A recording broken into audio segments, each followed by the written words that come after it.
Good morning, good afternoon, good night, depending on when are you hearing this. My name is Eric Young, and along with my partners Rack Rana and Devon Williams, we'll present Kristen's Cookie Company, your on-campus dessert. Our company will provide fresh cookies to hungry students late at night, here on campus. Our market differentiation is our idea to bake fresh cookies to order, using any combination of ingredients that the buyer wants. First, our cookies will be completely fresh. We will not bake any cookies before receiving the order. Therefore, the buyer will be getting cookies that are literally hot out of the oven. Second, we'll offer a variety of ingredients available to add to the basic dough, including chocolate chips, M&Ms, chopped, chopped heath, bars, coconut, walnuts, and raisins. Buyers will telephone in their orders and specify which of these ingredients they want in their cookies. We will guarantee completely fresh cookies. In short, we'll have the freshest, most exotic cookies anywhere, available right on campus. Let's start. How long will it take to fill a rush order? First, we assume that the customer orders the same product type, meaning, for instance, cookies with the same flavor. Second, we assume that the size of the rush order is restricted to 1 dozen cookies. On the basis of these assumptions, we can then establish the flow time, which is demanded which is the demanded time that is required to fill a rush order. As we can see in this graphic, the time required taking a unit of our product from the beginning to end of the process is 26 minutes in total. Thus, we can conclude that it will take 26 minutes to fill the rush order. How many orders can we fill in a night, assuming that we are open 4 hours each night? Observing this graph, we can establish a function in the form of fx equal 16 plus 10 times x. This function describes the required time of filling x orders. While the first unit is produced in 26 minutes, the second unit is produced 10 minutes after the completion of the first unit. It will be f2 equals 36, and the third unit 10 minutes after the completion of the second unit. That will be f3 equals 46. Thus, in order to determine how many units can be produced by Kristen's Cookie Company within the time frame of 4 hours, that is equal to 240 minutes, we need to establish that 240 is equal to 16 plus 10x. We then subtract 16 from 240 and then divide it by 10, and we get that x is equal to 22.4 orders per night. If we run it up, we will conclude that we can fill up to 22 orders per night. How much of your own and your roommate's valuable time will it take to fill each order?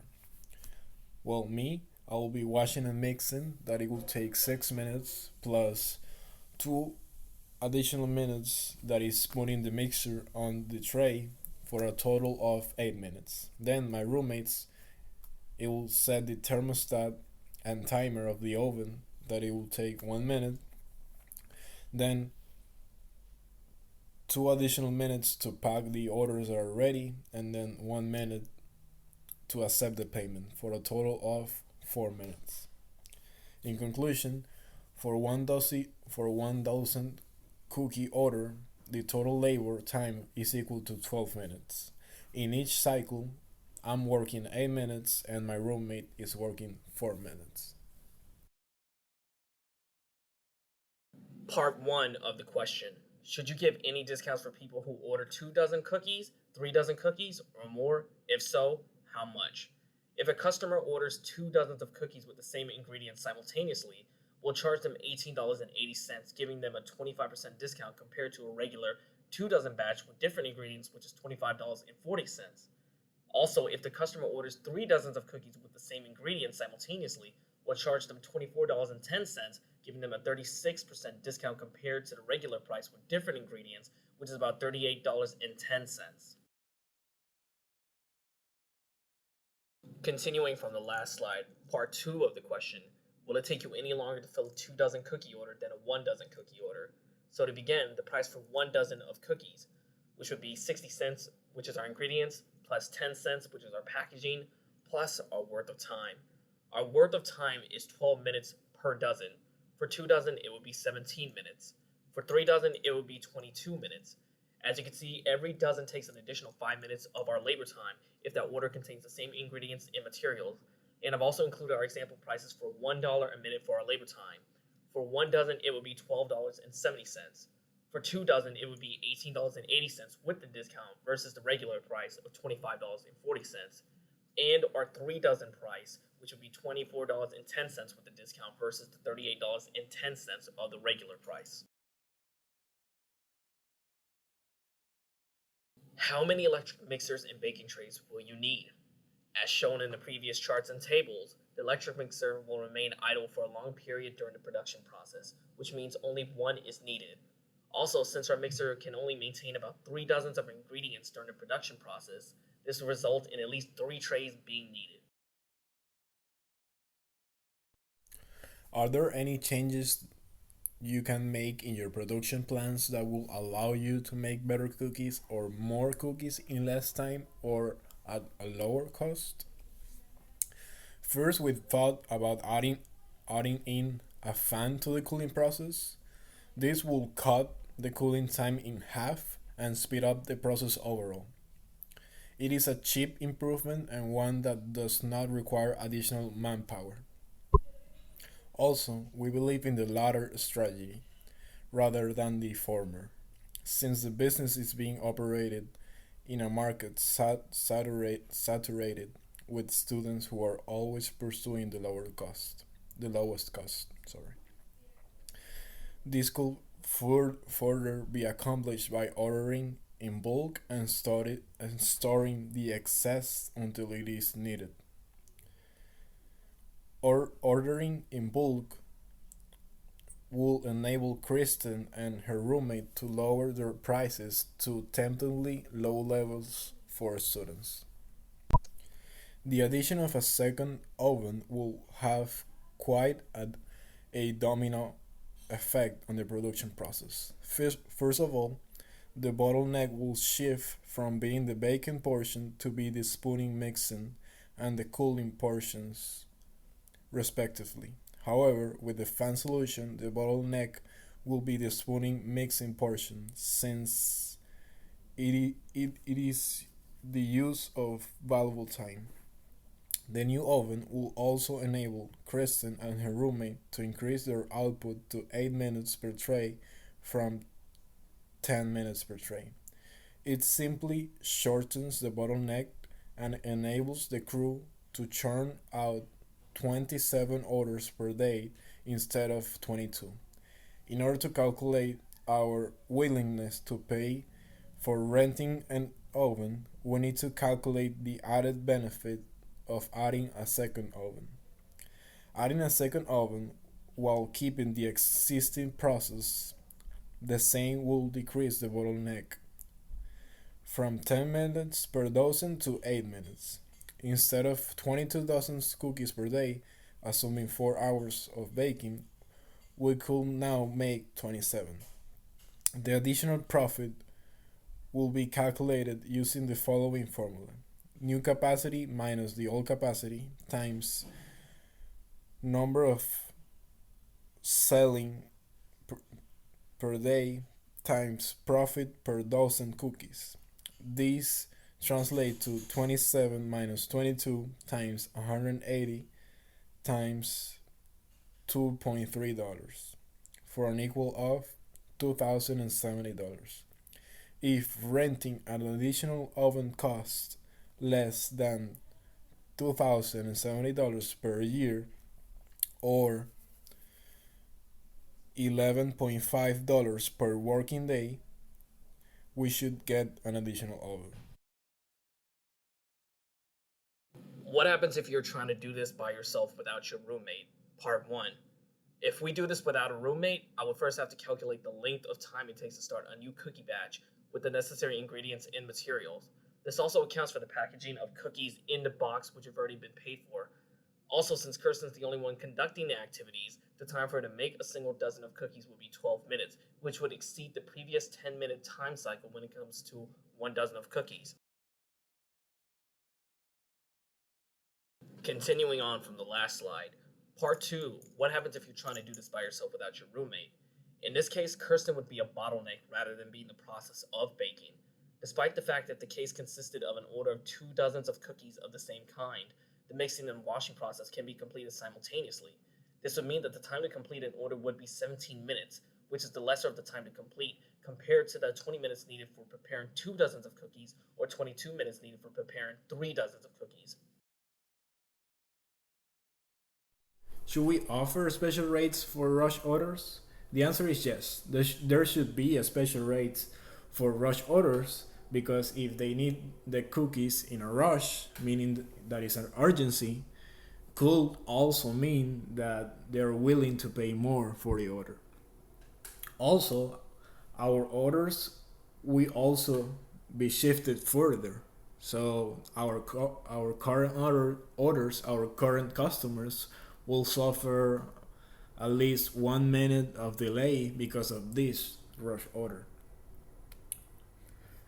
So the premium price should be decided depending on the numbers of orders which are already in the queue and waiting to be baked. When should we promise delivery? Promise for delivery should be calculated by the amount of orders in the order board plus an additional 26 minutes that take the preparation of the order. If the time to fulfill all the orders in the queue exceeds or is about to exceed our operational time, we should inform the client if they want to schedule the order to pick up the next day or the next available date. If not, cancel the order. The order board should be updated on real-time basis and open in front of the telephone so that who will pick the call can look at it quickly. The safety margin of time will be 8 minutes for rush orders. If we begin a wash and mix process, then a rush order comes in, we have to stop and process that order. The previous order will be delayed a max of 8 minutes to wash and mix the rush order. What other factors should we consider at this stage of planning our business? First, a business idea. The idea of a standardized menu give us the opportunity to fulfill more orders in less time by reducing the washing and mixing procedure time. It also will save us money. On the knowledge or expertise, we should be patient. I mean, once the business is up and running and me and my roommate become experts in mixing, baking, packaging, and delivering the order to the customer, everything will flow smoother. Market or demand. We should know how to handle demand. If we start seeing a demand that we cannot control, that we're receiving orders for upcoming days and customers are willing to wait, we should increase the prices in order to balance a little the demand and not lose money. One question that we should ask ourselves when we're talking about product should be, how can we make the cookies better? On the services, can we provide other services such as delivery? On the hazards, how should we handle an accident? What is our contingency plan for a fire in the oven? For cost, how can we get cheaper materials cheaper ingredients, keeping our good quality. Because the students are always looking for the lowest prices. And then the final question, your product must be made to order because each order is potentially unique. If we decide to sell standard cookies instead, how should we change the production system, the order taking process, and order policies?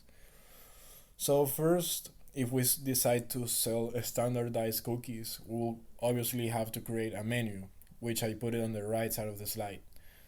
We are offering four standard options, that is chocolate fusion, that is chocolate chips and M&Ms, wall raisin, that is walnuts and raisins, cocoa heath, that is coconut and heath bars, and then cocoa M, that is coconut and M&Ms. This will allow us to skip the mixing procedure, the mixing step, by having these four mixture dough frozen and then ready to bake. We won't have to put the ingredients and do the mixing step procedure. We'll skip all that. We'll have dough ready, frozen, and then whenever we receive an order, we will take it out of the refrigerator and put it onto the tray ready to bake. This will allow us to fill more orders per night, to make more profit, to skip our step of washing and mixing the ingredients. So, yes, it will save us a lot of time and it will create more profits for us because we're filling more orders. The order taking process will be the same. And other policies, I will say that if a client wants to add another ingredient to these four standardized options, we will charge them an additional price for this additional ingredient, and also we'll tell them and notify them that it will take more time because we'll have to um, create a new mixer, wash, and mix all these ingredients in the bowl, and this will go back to our former flow chart that is 26 minutes. But obviously, these standardized cookies will improve our business a lot. Thank you all for listening, and I hope that you like the idea and try our fresh cookies. Thank you so much.